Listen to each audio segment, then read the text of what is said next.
नमस्कार, हिंदी खबर देख रहे हैं आप और मैं हूं आपके साथ मीनाक्षी सिसोदिया। हाजिर उत्तराखंड की खबरों के साथ बुलेटिन की शुरुआत करेंगे बड़ी खबर से। चमोली से बड़ी खबर है। बता दें कि विपक्ष के विधायक भी अब धामी के मुरीद हो गए हैं। लखपत बुटेला ने सीएम धामी की तारीफ की है।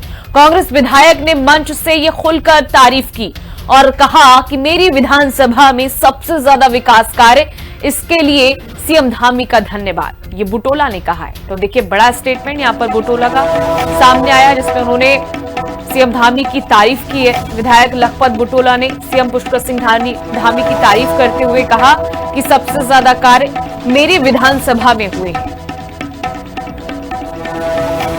तो देखिए, जो विकास कार्यों की रफ्तार इस वक्त देखने को मिल रही है उत्तराखंड में, उसकी तारीफ करते हुए यहां पर कांग्रेस विधायक बुटोला।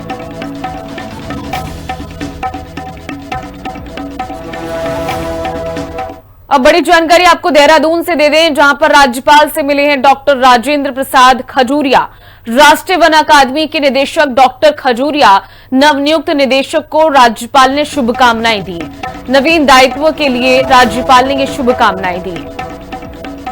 तो राज्यपाल से मिले डॉक्टर नवीन, और ये तस्वीरें भी इस वक्त हम आपको दिखा रहे हैं डॉक्टर राजेंद्र प्रसाद खजूरिया से, और राज्यपाल की मुलाकात हुई है शिष्टाचार भेंट करते हुए। उत्तराखंड से जुड़ी आज की बड़ी खबर, नैनीताल हाईकोर्ट की शिफ्टिंग पर बड़ा फैसला सामने आया। सुप्रीम कोर्ट ने नैनीताल हाईकोर्ट की शिफ्टिंग का आदेश दिया है। हल्द्वानी के गौलापार में शिफ्ट होगा नैनीताल हाईकोर्ट। राज्य सरकार को सुप्रीम कोर्ट का आदेश है। ये गौलापार में चयनित 26 हेक्टेयर जमीन सौंपे। 6 हफ्ते में सारी आधिकारिक क्लियरेंस देने के भी निर्देश दिए गए। तो देखिए, सुप्रीम कोर्ट ने ये बड़ा आदेश यहां पर पारित किया है, बड़ा आदेश दिया है, वो भी नैनीताल हाईकोर्ट को लेकर। कहा है कि जितने भी आधिकारिक काम हैं उनकी क्लियरेंस जल्द से जल्द होनी चाहिए और 6 हफ्ते के भीतर होनी चाहिए।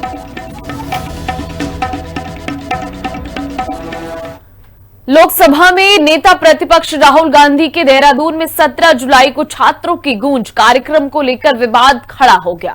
प्रशासन ने इस कार्यक्रम के लिए परेड ग्राउंड में अनुमति दी, अंतिम समय में निरस्त कर दिया, जिस पर कांग्रेस कार्यकर्ताओं ने जमकर बवाल मचाया। हालांकि प्रशासन ने बन्नू ग्राउंड में कार्यक्रम की अनुमति दी है, जिसे कांग्रेस ने सरकार की तानाशाही बताया है। तो वहीं बीजेपी प्रदेश अध्यक्ष ने राहुल गांधी के प्रस्तावित कार्यक्रम पर तंज कसा है।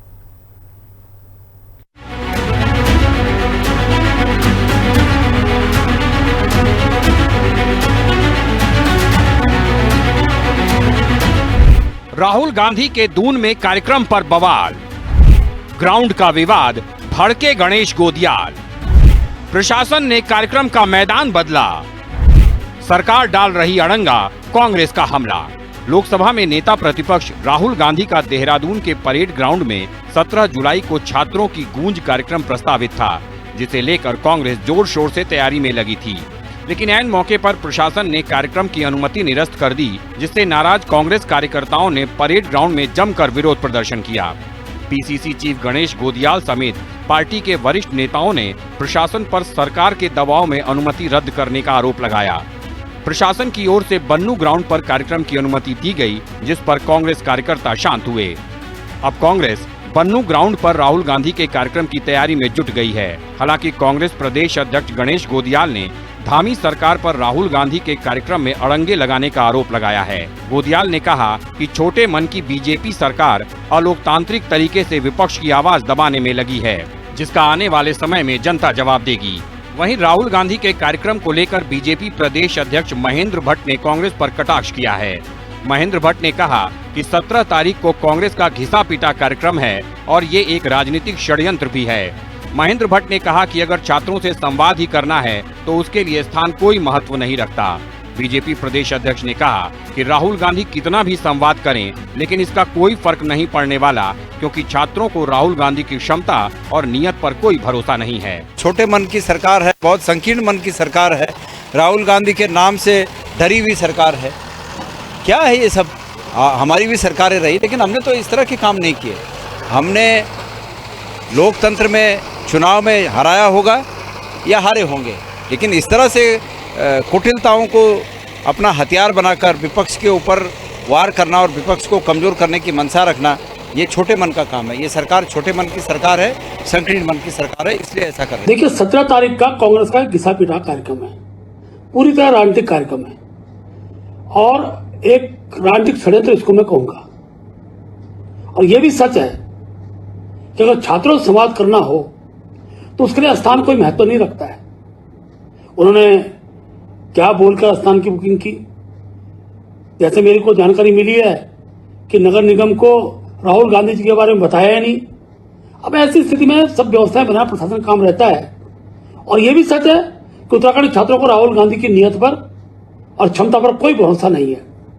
यह कार्यक्रम, इसकी पहले से स्क्रिप्ट लिखी हुई है, प्रतिभागी पहले से तय है, उत्तर भी पहले से तय है। इसलिए इस प्रकार का ड्रामा करने के लिए जो राहुल गांधी उत्तराखंड आ रहे हैं, उसका कोई असर उत्तराखंड में पड़ने वाला नहीं है। पेपर लीक पर पहले ही विपक्ष के हमले झेल रही बीजेपी सरकार के राज में राहुल गांधी के कार्यक्रम की अनुमति ऐन मौके पर निरस्त किए जाने से सरकार सवालों से घिरी है। वहीं मामले में कांग्रेस की भी चूक दिख रही है। परेड ग्राउंड की अनुमति के लिए अधिकारियों को दिए गए कांग्रेस के प्रार्थना पत्र में राहुल गांधी का जिक्र तक नहीं है, केवल छात्रों की गूंज कार्यक्रम का उल्लेख है, जिससे राहुल गांधी के कार्यक्रम को लेकर कांग्रेस की गंभीरता पर भी सवाल उठ रहे हैं। देहरादून से संवाददाता शुभांगी भट्ट के साथ ब्यूरो रिपोर्ट, हिंदी खबर। उत्तराखंड की राजधानी देहरादून में होने जा रहे छात्रों की गूंज कार्यक्रम को लेकर सियासत तेज हो गई है। 17 जुलाई को प्रस्तावित इस कार्यक्रम में कांग्रेस नेता राहुल गांधी छात्रों से सीधे संवाद करने वाले हैं, जहां वे पढ़ाई, बेरोजगारी और पेपर लीक जैसे गंभीर मुद्दों पर चर्चा करेंगे। कार्यक्रम को लेकर कांग्रेस ने देहरादून के परेड ग्राउंड में तैयारियां भी शुरू कर दी थी, लेकिन प्रशासन ने इस स्थल पर कार्यक्रम की अनुमति नहीं दी। अब इस कार्यक्रम के लिए नई जगह तय कर दी गई है। देहरादून का बन्नू ग्राउंड अब छात्रों की गूंज कार्यक्रम का आयोजन स्थल होगा, जहां तैयारियां तेजी से जारी हैं। तो वहीं कांग्रेस प्रवक्ता गरिमा दसौनी का आरोप है कि सरकार जानबूझकर इस कार्यक्रम को रोकने की कोशिश कर रही है।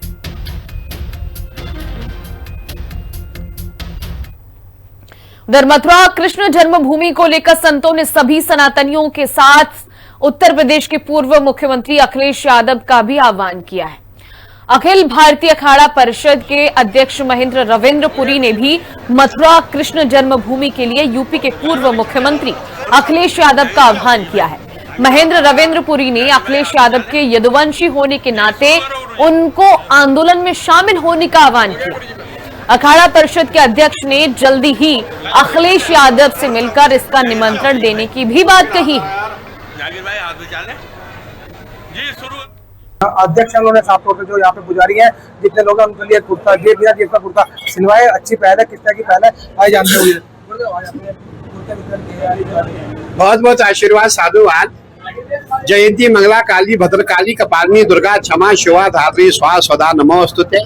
आज शुभ दिन है, गुप्त नवरात्रि का पहला दिन है और हमने आज माँ भगवती के सामने शपथ ली है कि इस मंदिर में अच्छा कार्य हो, यहाँ की व्यवस्था सुचारू रूप से हो और जितना हमारे पुजारी है, जितने कर्मचारी है, जितने ट्रस्टी है, जितने भी लोग यहाँ मंदिर में रहते हैं, हमने प्रयास किया था सभी पॉकेटलेस हो, कुर्ते में जेब ना हो। मैंने यूनिफॉर्म बनाई थी और आज सुबह मैंने सबको यूनिफॉर्म पहनाई है जो मंदिर में रहते हैं, जो रसीद काटते हैं, ताकि कहीं ऐसा ना हो मुझे शिकायत ना आए किसी पंडित जी ने, किसी पुजारी ने, किसी कर्मचारी ने। जो भी काउंटर पे कर्मचारी बैठा है वो जेब में पैसा डाले, लोग उसका फोटो उठा लेंगे, सोशल मीडिया पे डालेंगे, मंदिर को बदनाम करेंगे। आपने देखा होगा पूरे भारत में ये ट्रेंड चल रहा है। इसीलिए अपने मंदिर को सुरक्षित करने के लिए, मेरे मंदिर की बदनामी ना हो, अपने मंदिर का ऐसा प्रयास है। सभी जितने भी हमारे कर्मचारी है, पुजारी है, सबका प्रयास है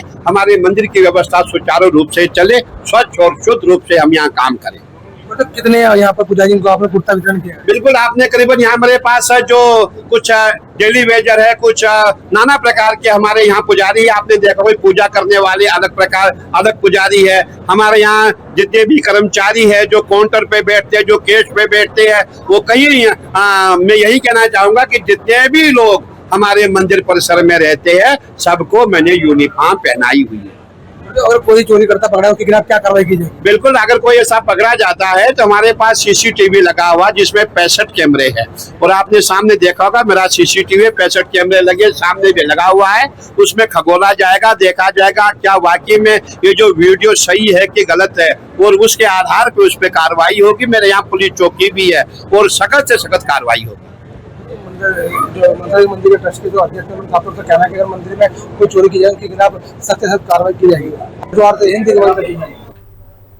रानीबाग के पवित्र चित्रशिला धाम में बनाई गई विवादित चौपाटी पर आखिरकार प्रशासन ने बड़ी कार्रवाई कर दी है। स्थानीय लोगों का आरोप था कि कुछ प्रभावशाली लोगों के दबाव में पवित्र स्थल के पास जमीन पर कब्जा कर चौपाटी बनाई गई, जिससे धार्मिक आस्था आहत हो रही थी। मामला सीएम धामी के संज्ञान में आने के बाद मुख्यमंत्री के निर्देशों पर प्रशासनिक टीम ने कार्रवाई करते हुए विवादित चौपाटी को ध्वस्त कर दिया। पूरे क्षेत्र को सील कर दिया गया है। प्रशासन का कहना है कि धार्मिक स्थलों की गरिमा बनाए रखने के लिए आगे भी ऐसे मामलों में सख्त कार्रवाई जारी रहेगी। देखिए, ये चूंकि रानीबाग में एक धार्मिक स्थल भी है और इसपे बहुत मान्यता का स्थान है और यहाँ पर एक व्यावसायिक गतिविधि तथाकथित रूप से प्रारंभ करने की कोशिश की गई थी और इसमें परगना मजिस्ट्रेट न्यायालय नैनीताल के द्वारा पक्षकारों के मध्य विवाद को देखते हुए इस भूमि को कुर्क किया गया है और इसमें तहसीलदार नैनीताल को रिसीवर अपॉइंट किया गया है और रिसीवर के द्वारा इसका पोजीशन लिया गया है। जो भी यहाँ पर डेवलपमेंट के वर्क तथाकथित रूप से किए गए थे उसको आज यहाँ पे हटाया जा रहा है और फर्दर जब तक कि न्यायालय इसका स्वामित्व और विधिक रूप से इसकी जो स्थिति है उसको स्पष्ट नहीं करता है या संबंधित पक्षकार किसी न्यायालय से कोई वैधानिक दस्तावेज नहीं लाते, तब तक ये रिसीवर के पास कुर्क भूमि के रूप में इसका पोजीशन तहसीलदार नैनीताल के पास रहेगा। प्रधानमंत्री नरेंद्र मोदी के ड्रीम प्रोजेक्ट हर घर जल हर घर नल योजना का कैसे दुरुपयोग हो रहा है, इसका जीता जागता उदाहरण लोहाघाट के बिसंग क्षेत्र में देखा जा सकता है, जहां हर घर नल हर घर जल योजना का पानी पिछले 7-8 महीनों से नाली में बहाया जा रहा है, पर जनता को उपलब्ध नहीं कराया जा रहा है, जिससे क्षेत्र की जनता में संबंधित विभाग के खिलाफ गहरी नाराजगी है। ग्रामीणों का कहना है कि क्षेत्र में पेयजल के लिए हाहाकार मचा हुआ है और हर घर नल हर घर जल योजना का पानी ऐसे नालियों में बहाया जा रहा है।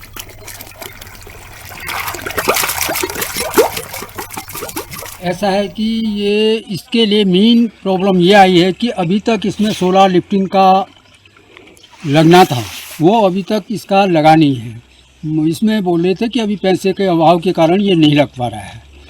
तो अभी ये काफ़ी 1 साल होने वाला है ये पानी का। तो जेई साहब से भी बात हुआ था, वो बोल रहे थे कि हम इसको 1 हफ्ते 15 दिन या 1 महीने के अंदर किसी भी हालत में इसको लगा देंगे। तो अभी तक तो ये आपके सामने है। तो इस प्रकार से नालियों में पानी बहना तो गलत बात हुई। बिल्कुल सही गलत बात है, क्योंकि रोड का भी टूट फूट का नुकसान होता है और बाकी पानी का तो है ही है। आए दिन कितनी प्रॉब्लम्स आई हैं। अरे ऊपर पानी जाना था, उसमें पहुँचाया भी नहीं है अभी, और डिग्गी भी नहीं बनी है इसमें। ये घर घर नल वाला चलते हुए इसको हो गया 7-8 महीने हो गए हैं। तो मतलब कहीं टंकी तक नहीं पहुंचा है? टंकी तक नहीं पहुँचा। क्यों? कह रहे पैसा नहीं है इसमें। तो टंकी बनी है नहीं इसमें? बनी है, ऊपर बनी है। कितना दूर होगा यहाँ से? इधर है ये तो क्षेत्र में। हाँ, क्यों नहीं, गर्मी में तो समस्या है। कितनी समस्या हो रही पानी की? अरे समस्या क्या, दूर दूर से लाना पड़ता है। कितनी दूर से? अरे 1 किलोमीटर गाड़ी से यहाँ से लाते हैं रिजॉर्ट से। अच्छा, तो प्रशासन से क्या मांग करोगे इस पानी के लिए? प्रशासन क्या मांग करे? अब हमने कहा ठेकेदार से यार पानी पहुँचा या किसी और नल में इधर को लाइन घेर दे। तो लेकिन इस प्रकार से सड़क में बहाया गया तो गलत बात है काफी। क्यों नहीं ठहरा, भली तो ठहरा ये। कितना टाइम से है लगभग ये? कहता रहा 7-8 महीने। 7-8 महीने। टिहरी में जिलाधिकारी की अध्यक्षता में राज्य आंदोलनकारियों और स्वतंत्रता संग्राम सेनानियों की विभिन्न समस्याओं को लेकर बैठक आयोजित की गई। बैठक में उत्तराखंड राज्य आंदोलनकारी मंच और स्वतंत्रता सेनानी समिति के प्रतिनिधियों ने अपनी विभिन्न मांगों को रखा, जिस पर डीएम ने जरूरी कार्रवाई के निर्देश दिए।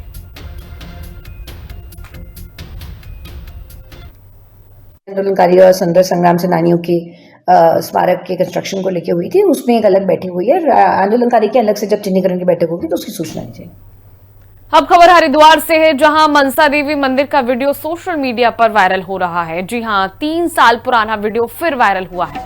वीडियो में कर्मचारी जेब में पैसे रखते दिख रहे हैं। सोशल मीडिया पर दान व्यवस्था पर अब सवाल उठ रहे हैं। महेंद्र रविंद्र पुरी बोले हैं कि वीडियो पुराना है, मंदिर को बदनाम करने की साजिश हो रही है। श्रद्धालुओं के दिए 50 रुपए जेब में रखे थे, कोई हेराफेरी नहीं हुई थी। देखिए, जो वीडियो इस वक्त सोशल मीडिया पर वायरल हो रहा है मां मनसा देवी मंदिर का, वो 2 साल पुराना बताया जा रहा है।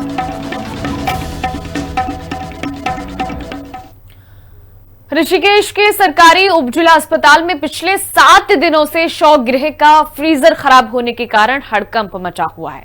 फ्रीजर काम न करने से दुर्घटनाओं में जान गंवाने वालों के शवों को रखने की जगह नहीं मिल रही है, जिससे मजबूरन पुलिस को शव एम्स में भेजने पड़ रहे हैं। अस्पताल प्रशासन वैकल्पिक तौर पर बर्फ का इस्तेमाल कर रहा है। मुख्य चिकित्सा अधिकारी डॉक्टर उत्तम सिंह खरोला ने बताया है कि मरम्मत के लिए किर्लोस्कर कंपनी को सूचित कर दिया गया है।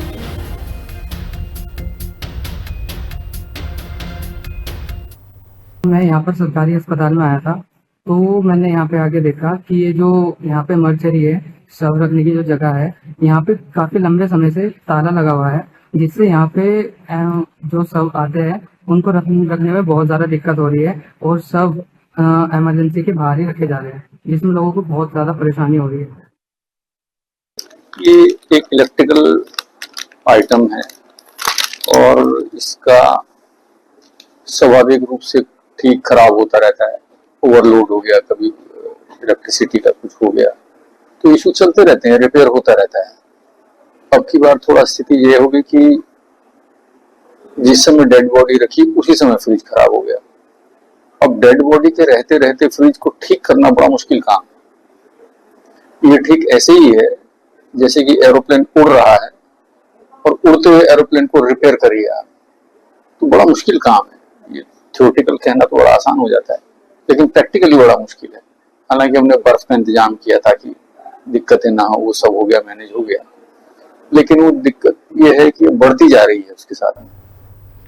त्रिवेणी घाट पर एक मानसिक रूप से कमजोर युवक के संदिग्ध परिस्थितियों में गंगा में बह जाने की खबर सामने आई। इस हादसे के पीछे पर्यटकों के साथ हुआ विवाद और डर की बात कही जा रही है। हालांकि पुलिस इस बात की पुष्टि तो कर रही है कि युवक गंगा के तेज बहाव में बह गया है, लेकिन पिटाई की डर से नदी में कूदने वाली बात को खारिज कर रही है।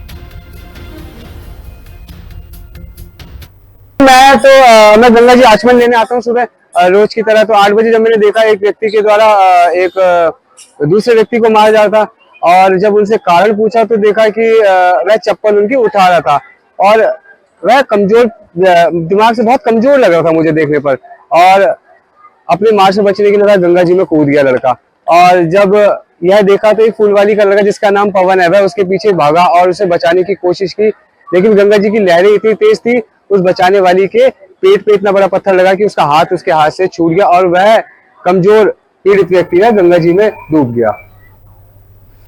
फिलहाल के लिए उत्तराखंड बुलेटिन में बस इतना ही। बाकी खबरों को देखने के लिए लगातार बने रहिए हिंदी खबर के साथ। नमस्कार।